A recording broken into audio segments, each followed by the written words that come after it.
Okay, for your backhoe assembly. Now this backhoe assembly does come off of the tractor rather easily. There are 2 pins in the front, and it's all going to be outlined in the manuals of which you received. However, one thing we want to point out is the hydraulic supply for your backhoe is here. These connections here are what supply your backhoe with the appropriate hydraulic power. When you are removing your backhoe, once you have it disconnected from the tractor, this is the last step. You will disconnect this with the tractor off. When you disconnect it, the lines for the backhoe come away. You must reconnect these on the tractor.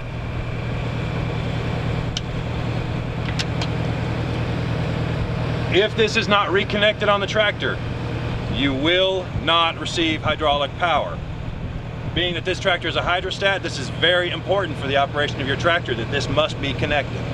If this is not connected properly, your tractor will make a whining noise and it will not function properly.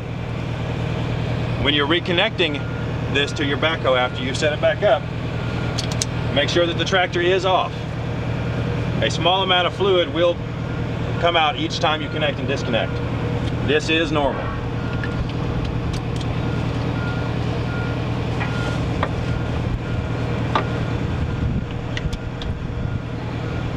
That is fully connected. Make sure you give a slight tug and twist to make sure that that is connected.